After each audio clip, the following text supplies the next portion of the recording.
Hello students, welcome back to Renu channel. Start करते हैं हम लोग चैप्टर नंबर 2। चैप्टर नंबर 1 हमारा प्रीवियस वीडियोस में कंप्लीट हो गया था।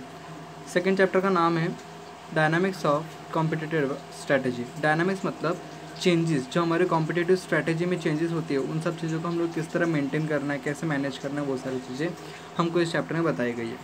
ओके, इसका अगर हम चैप्टर का ओवरव्यू देखें, जैसे हमने फर्स्ट चैप्टर का देखा था वैसे सेकंड चैप्टर का भी दिया हुआ है। सबसे पहले हम लोग इसमें पढ़ेंगे कॉम्पिटिटिव लैंडस्केप। लैंडस्केप मतलब हमारे जो कॉम्पिटिटर्स है उन कॉम्पिटिटर को किस तरह हम जाने पहचाने, वो सारी चीज़ें यहाँ पर बताएंगे। स्ट्रैटेजिक एनालिसिस, जो हमने स्ट्रैटेजी बनाई है वो स्ट्रैटेजी अच्छी है या बुरी है उसको एनालाइज करना। इंडस्ट्री एंड कॉम्पिटिटिव एनालिसिस मतलब जो हमारे पास आसपास इंडस्ट्री है, जो कॉम्पिटिटिव एनवायरनमेंट है उसको किस तरह एनालाइज करना है वो यहाँ पर बताएंगे। कोर कॉम्पिटेंस मतलब कुछ स्पेशल क्वालिटीज़, कुछ स्पेशल एटीट्यूड जो हम लोग अपने बिजनेस में रखते हैं, अपने ऑर्गेनाइजेशंस में कंडक्ट करते हैं।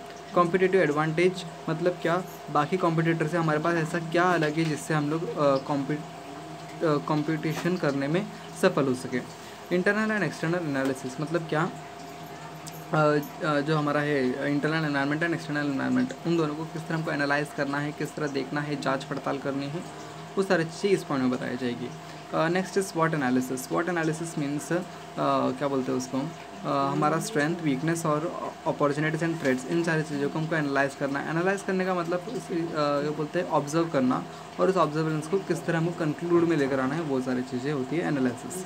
नेक्स्ट लास्ट हमारा पॉइंट है ग्लोबलाइजेशन। मतलब क्या, हमारी जो ट्रेड है उस ट्रेड को हम लोग ग्लोबलाइजेशन में लेकर जाए, मतलब ग्लोबल कंट्री में लेकर जाए, इंटरनेशनल ट्रेड करे, ये सारी चीज़ें हमको प्रोत्साहन करने के लिए बनता है globalisation.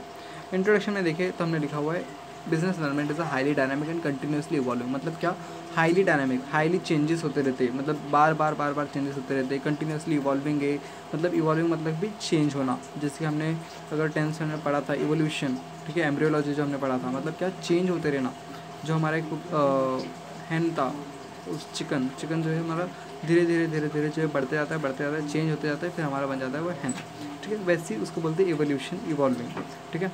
The changes happening in the external environment challenge organisation to find novel and unique strategies to remain in business and succeed. Okay, concept क्या है, competitive strategy of a firm evolves out of consideration of several factors that are external to it.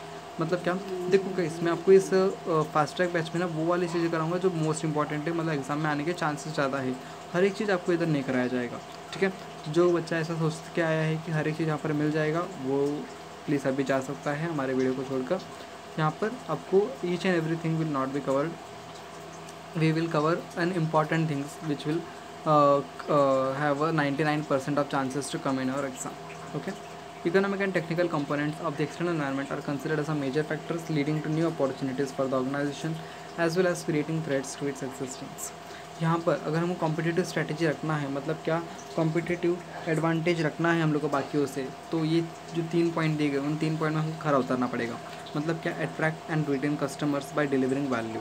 हमको customer को retain करना है, attract करना है। जो customer पहले के उसको वैसे ही रखो, और जो न्यू कस्टमर से उन्हें अट्रैक्ट करो बाय डिलीवरिंग वैल्यू। वैल्यू मतलब क्या, उनके वर्थ का चीज़, अगर उन्हें कुछ अगर चीज़ चाहिए जो 50,000 का मिलता है तो हम उसको चीपर रेट में नहीं देना चाहिए, मतलब चीपर क्या बोलते हैं, चीपर रॉ मटेरियल उसमें यूज़ कर हमें वो डिलीवर करना नहीं होना चाहिए। जिस वैल्यू का उनको चाहिए उससे अच्छा वर्थ हम उनको दें, ये हमारी कोशिश होनी चाहिए।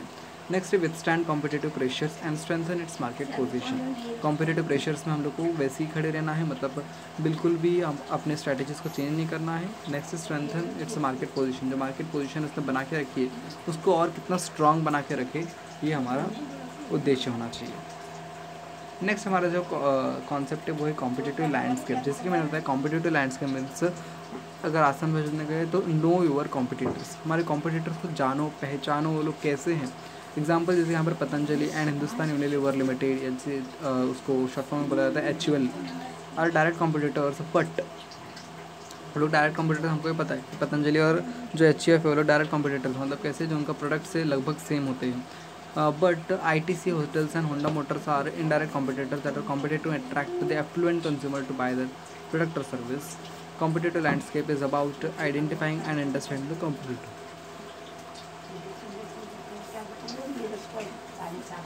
देखो गाइस, जो मैंने अभी आपको शॉर्ट फॉर्म में बताया नो योर कॉम्पिटिटर्स, वही लिखा हुआ है कि identify and understand the competitors and at the same time it permits the compression of the vision mission core values. निश मार्केट, निश मार्केट मतलब क्या, जो स्मॉल मार्केट वहाँ पर उनका होल्डिंग कितना है वो देखता है। स्ट्रेंथ्स एंड वीकनेसेस, ये सारी चीज़ें किस पर डिपेंड होती है, कॉम्पिटिटिव इंटेलिजेंस पर, कि हमारा इंटेलिजेंस कितना काम करता है कंपटीशन को हैंडल करने के लिए। ओके, रियलिटी बाइट मतलब आपको एक एग्जांपल दिया हुआ है हुंडई का। Hyundai is an important player in the Indian automobile car market. The company has achieved success year after year since its entry into the Indian market, where Maruti has been the industry leader. Hyundai has a deep understanding of its competitive landscape, where Tata Motors, Mahindra and Mahindra, Toyota, Honda, Ford, etc. are competitive besides Maruti. To succeed in the competitive environment, it brings out new car and improved models. Mahindra and Mahindra, Toyota, Honda, Ford, etc. are competing besides Maruti. To succeed in the competitive environment, it brings out new cars and improved models of existing cars every year to cater to various segments of customers. ठीक है, अब हमने पढ़ तो लिया competitors मतलब competitive advantage, sorry competitive landscape मतलब क्या, नो योर कॉम्पिटिटर्स मतलब हमारे कॉम्पिटिटर्स को हम लोग को जानना है, पहचाना, आइडेंटिफाई करना है।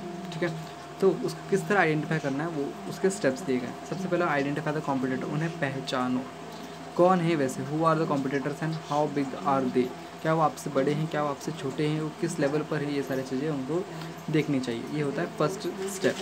Second step is understand the competitor. एक बार पहचान लिया कि हाँ यही हमारा कॉम्पिटिटर है, तो उस कॉम्पिटिटर को किस तरह हमको अफेक्ट कर सकता है करके वो अंडरस्टैंड करो। What are their products and services, कौन से प्रोडक्ट पर वो ज़्यादा काम कर रहा है और कौन से प्रोडक्ट पर हम कम कर रहे हैं, जिससे हमारा सेल्स जो है गिर रहा है और जिससे उनका सेल्स जो है बढ़ रहा है। उसके लिए understand the competitors. Next third point क्या बोलता है, third steps determine the strength of the competitor. अब हमने कॉम्पिटिटर को पहचान भी लिया और जान भी लिया, समझ लिया उसको अच्छे से, पर अब हमको क्या देखना पड़ेगा, उसके स्ट्रेंथ्स क्या क्या है, मतलब कहाँ कहाँ पर वो अच्छी चीज़ें कर रहा है और कहाँ कहाँ पर वो बुरी चीज़ें कर रहा है। What are their financial positions, उनका फाइनेंशियल पोजीशन कैसा है, पैसा कितना है। What gives them cost and price advantage. What are they likely to do next. How strong is their distribution network and what are their human resource strength.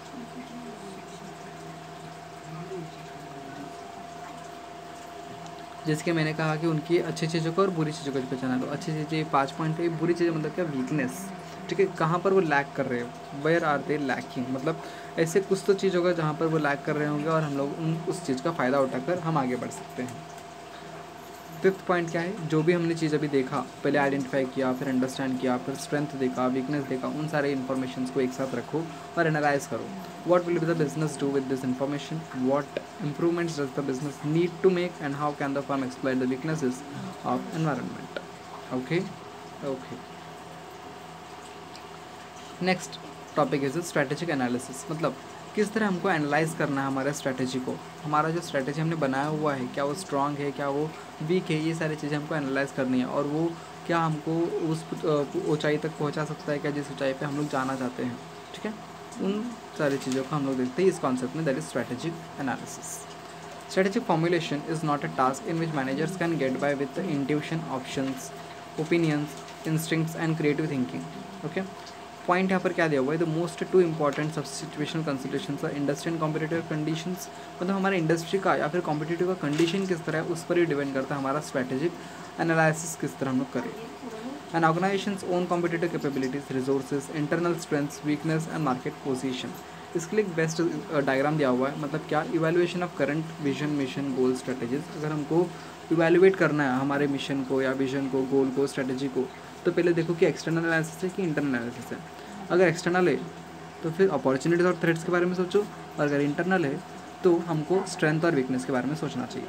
ठीक है, ये best example है, मतलब बेस्ट डायग्राम है। इस diagram को आपको exam में ज़रूर बनाया, डायग्राम के ऊपर 2 मार्क्स होते हैं। ठीक है, अब कुछ issues to consider for strategic analysis. अब हम स्ट्रैटेजी को हम एनालाइज तो करना चाहते हैं, पर कुछ ऐसा इश्यूज़ आ जाते हैं, कुछ प्रॉब्लम्स आ जाते हैं, जिस प्रॉब्लम्स की वजह से हम लोग नहीं कर पाते हैं। Strategy evolves for a period of time, मतलब क्या, स्ट्रैटेजी इवॉल्व होता है, चेंज होता रहता है पीरियड ऑफ टाइम में।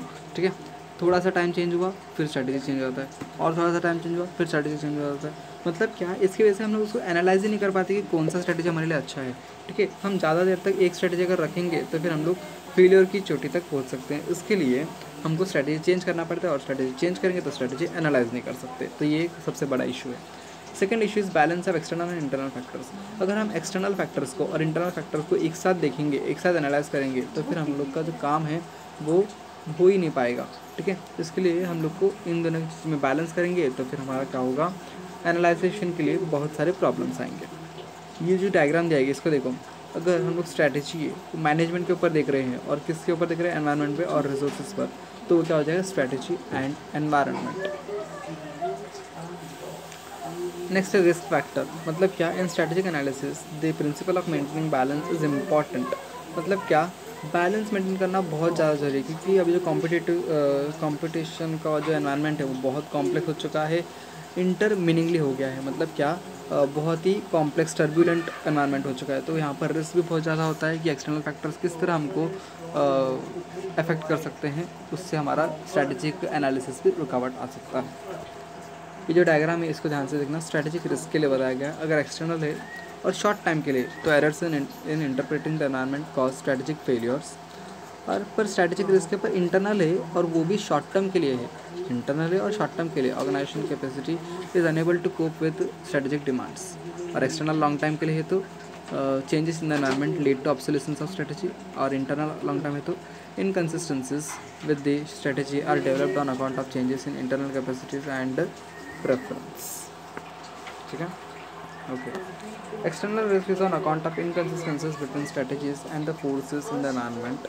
Internal risk occurs on account of forces that are either within the organization, जो कि organizations के अंदर होगा, और are directly interacting with the organizations on a routine basis. The below given broad list of analysis that a business undertakes to plan a strategy covers both aspects of external analysis and internal analysis. An analysis helps identify opportunities, threats, strengths and weaknesses.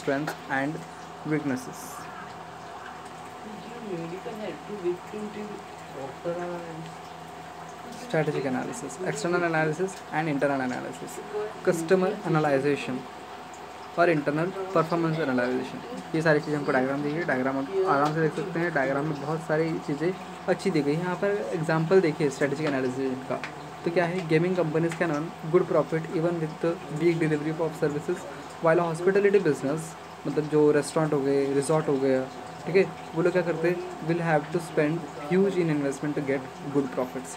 ठीक है, उनको बहुत बड़ा investment करना पड़ता है, पर जो गेमिंग कंपनी से उनको क्या है, वो लोग प्रॉफिट बहुत सारा कमा सकते हैं और उनको सर्विसेज जो है बहुत चीपर रेट में दिया जाता है। ठीक है, नेक्स्ट जो है हमारा concept, that is method of industry and competitive analysis. Industry को और कॉम्पिटिटिव एनवायरनमेंट को किस तरह एनालाइज करना है, उसके कुछ मेथड्स हमको दिए गए हैं। सबसे पहला मेथड है dominant economic features of the industry.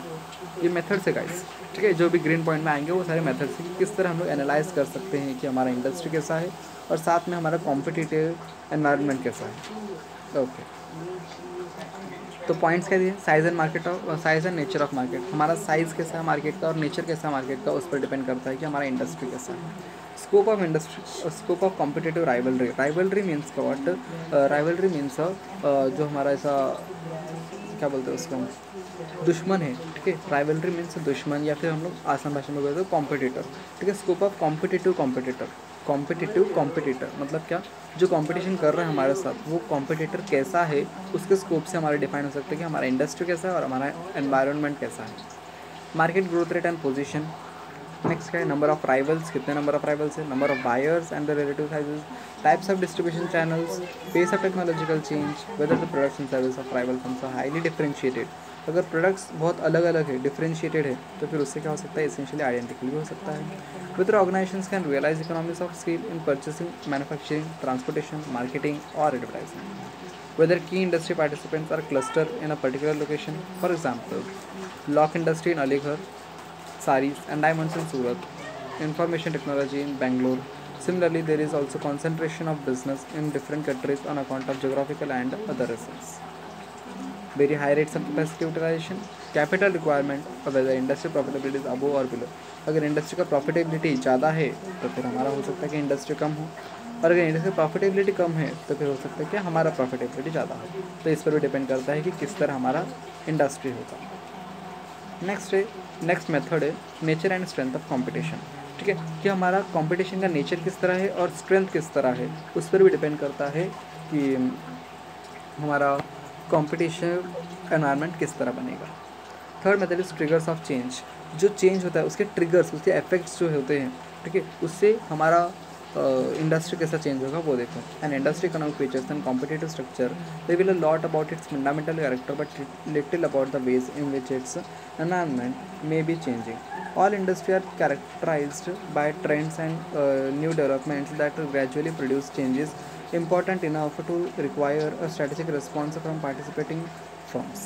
Like desktop computers slowly got beaten by portable laptops. The popular hypothesis about industries going through a life cycle, ठीक है, वो लाइफ साइकिल के तौर पर जाता है।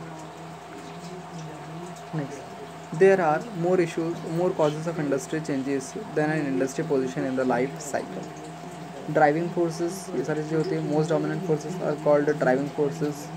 Identifying when the driving forces are and assessing the impact they will have on the industry.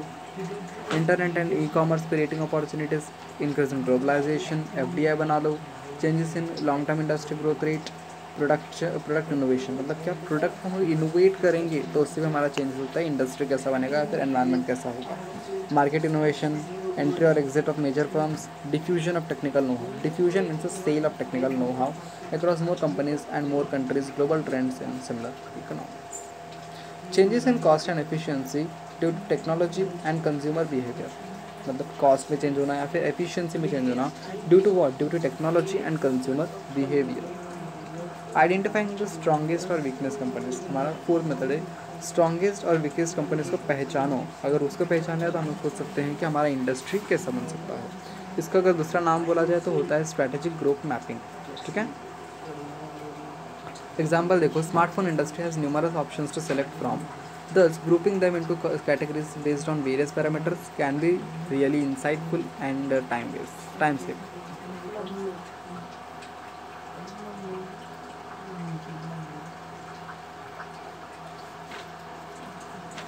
Fifth method जो है वो है likely strategic moves of rivals. मतलब क्या, likely strategic moves of rivals, जो राइवल्स है हमारे कॉम्पिटिटर्स है उनका मूव कैसा होता है, ठीक है, वो किस दिशा में बढ़ रहे हैं। अगर उनका अटेंशन किसी और जगह पर है और हमारा अटेंशन किसी और जगह पर, तो हम लोग का सक्सेस नहीं मिल सकता। हमें उनके हर एक चीज़ पर, हर एक एक्शन पर हमको निगरानी रखनी पड़ेगी। हर एक मूवमेंट पर हम लोग को उनको देखना पड़ेगा, उनको रिव्यू करना पड़ेगा, उनको ऑब्जर्व करना पड़ेगा और ऑब्जर्वेशन से हमको एक कंक्लूजन निकाल कर अपनी स्ट्रैटेजी पर चेंजेस करने पड़ेंगे। ओके, सिक्स्थ मेथड इज की फैक्टर्स फॉर कॉम्पिटिटिव सक्सेस, ठीक है। जो कॉम्पिटिटिव सक्सेस, KFS भी बोलते हैं इसको, KSF की सक्सेस फैक्टर्स, मतलब क्या ऐसे कुछ फैक्टर्स जिनसे हम लोग कॉम्पिटिटिव सक्सेस पा सकते हैं। वो कौन से on what basis do customer choose between the competitive brands of sellers, what product attributes are crucial to sales, what resources and economic capabilities, ऐसे कौन से रिसोर्सेज है या फिर ऐसे कौन से कैपेबिलिटीज है does a seller need to have to be competitively successful, what does it take for seller to achieve a sustainable competitive advantage, something that can be sustain for long term, ऐसा क्या चीज़ है जो long term तक sustain कर सकता है। For example, in apparel manufacturing, the KSFs are appealing designs and color combinations. Seventh method and the last method of taking industry, prospects and financial attractiveness of industry. ठीक है, prospects and financial attractiveness, हमको किस तरह funds को attractiveness बनाना है, कि मतलब हमारे फंड्स कितने हैं, कैपिटल कितना है, रिक्वायरमेंट कितनी है, एसेट्स कितनी है, लाइबिलिटीज़ कितनी है, वो सारी चीज़ें भी हमको ऐसा इंडस्ट्री में ग्रोथ दिलाने के लिए बहुत सारे काम आते हैं। पॉइंट जैसे कि दिया गया है, industry growth potential, is it futuristically viable, whether competition currently permits adequate profitability and whether competitive forces are become stronger or weaker. Industry profitability depend करता है, कॉम्पिटिटिव पोजीशन डिपेंड करता है, potential to capitalise on the vulnerabilities of weaker rivals, is able to defend against और counter react, ठीक है, किस तरह वो रिएक्ट करते हैं हमारे क्या बोलते हैं अनअट्रैक्टिव इंडस्ट्री पर, degrees of risk and uncertainty, severity of problem, whether continued participation, ये सारी चीज़ें डिपेंड करती है कि हमारा इंडस्ट्री किस तरह बनेगा। तो इस वीडियो में यही तक रखते हैं। आज का टॉपिक हमारा लास्ट था इंडस्ट्री एंड कॉम्पिटिटिव एनालिसिस, उसके मेथड 7 मेथड हमने देखे। अगर डाउट्स होते हैं तो प्लीज़ हमारे चैनल के कंटेंट बॉक्स में लिख देना, कमेंट बॉक्स में, हम लोग उसको सॉल्व कर दिया करेंगे। और अगर आपको हमारा कंटेंट अच्छा लगता है तो प्लीज़ लाइक कीजिएगा, शेयर कीजिएगा अपने फ्रेंड्स के साथ, और इस चैनल को सब्सक्राइब करके रखिएगा ताकि ऐसे वाले कंटेंट और आपके पास जल्द से जल्द पहुंच सके। ठीक है, थैंक यू गाइस।